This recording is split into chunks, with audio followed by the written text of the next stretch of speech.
sebelum kita memasuki tentang pengertian dari teks editorial. Jadi menurut kalian tentang gambar apakah yang kalian lihat pada teks tersebut?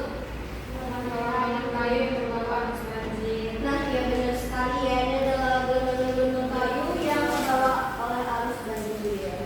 Nah, jadi apakah teks editorial itu? Nah, teks editorial ini adalah sebuah artikel dalam surat kabar yang merupakan pendapat atau pandangan redaksi atau suatu media dan tentang suatu peristiwa yang sedang terjadi, seperti peristiwa yang sedang hangat-hangatnya.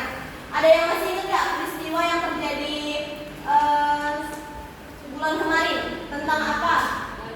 Tentang banjir yang ada di mana itu? Di Aceh, Aceh, Tangsel, terus apa lagi kak? Iya, juga ada. Nah, coba dari berita yang beredar sekarang, banjir itu tuh apakah cuma air atau dia membawa yang lainnya? Bawa apa banjir itu? Kayu. Sampah. Nah, jadi banjir itu disertai dengan golongan-golongan kayu yang kita lihat itu kayu ukuran yang gede banget ya, kayak kayu yang ukurannya udah ratusan tahun, dan itu nggak masuk akal kali ya kalau bukan tanpa ada orang yang menebangnya gitu kan ya. Jadi itu pasti ada oknum yang menebangnya dan itulah yang menyebabkan banjir. Lanjut Kak. Nah, kemudian apa sih itu tujuan dari menulis teks editorial ini? Nah, tujuannya itu di situ adalah mengajak pembaca untuk ikut berpikir kritis ya tentang isu yang sedang hangat, terus memberikan opini atau pendapat kita tentang suatu peristiwa yang terjadi sekarang.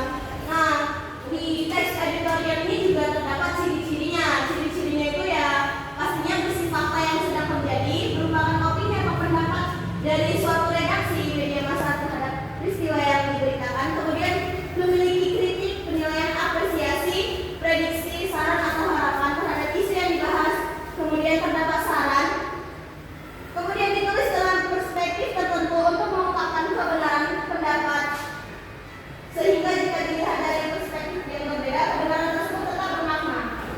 Selanjutnya, di sini kita akan membedakan apa sih opini itu dan apa sih fakta. Nah, menurut kalian nih sebelum Ibu menjelaskan, apa sih perbedaan antara opini dan fakta? Menurut saya Bu, opini itu sesuatu yang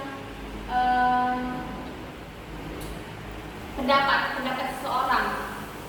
Tapi kalau fakta itu dia memang nyata gitu, memang itu dia realitanya.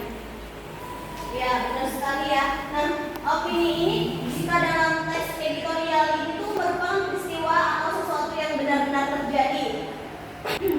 Di sini Ibu akan membagikan kalian teks dan tugas kelompok diskusi. Tapi sebelumnya Ibu minta kepada anak-anak sekalian untuk membentuk 4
Jadi yang pertama-tama tesisnya itu pada paragraf pertama,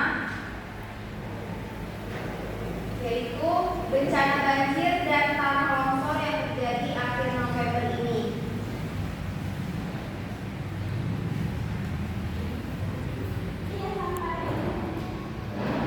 Selanjutnya ada argumen. Argumen yang pertama itu ada pada bagian kemunculan kayu gelondongan yang itu secara tahu banjir. Argumen yang kedua, luas kawasan saat penetapan sekitar 81.739 hektar, kini tersisa hanya 12.561 hektar atau hanya tersisa sekitar 15% saja. Argumen ketiga, terdapat pada populasi gajah liar di kawasan TNTN di Kabupaten Pelalawan, Riau, kian berkurang jumlahnya. Argumen keempat, terdapat pada bagian menurut laporan Global Forest Watch pada tahun 2020 Sumatera Utara memiliki dua berarti satu MHA hutan alam yang mempunyai lebih dari 29% luas daratannya.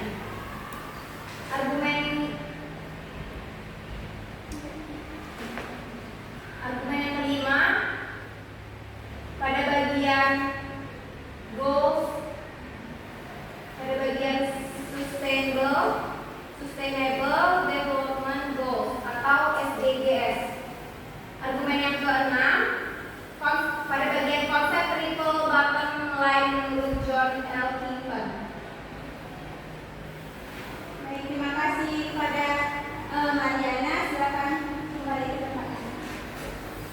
Baik, dan oke, di sini tadi teman kalian Mariana sudah menjawab dari pertanyaan ibu tadi, dan tadi juga Ibu Aulia juga sudah menjelaskan mengenai teks editorial. Nah, di sini ibu akan kembali mengasah kemampuan ingatan kalian mengenai teks editorial, dan siapa yang bisa menjelaskan menurut pandangan kalian apa yang dimaksud dengan teks editorial tersebut.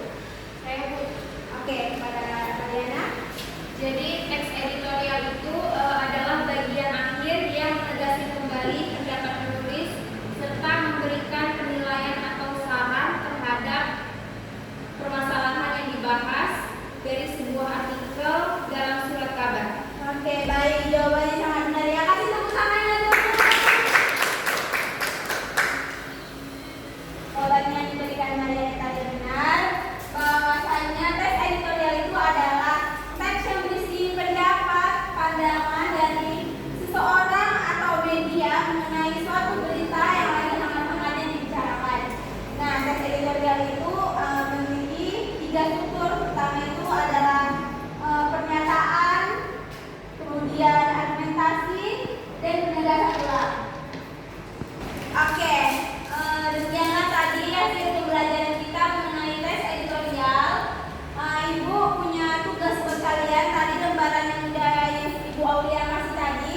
Nah, di belakang lembarannya itu kan ada tugasnya. Nah, nanti kalian membuat sebuah pandangan atau pendapat kalian mengenai suatu peristiwa atau berita yang lagi hangat-hangatnya dibicarakan, dan dikumpulkan di minggu depan ya.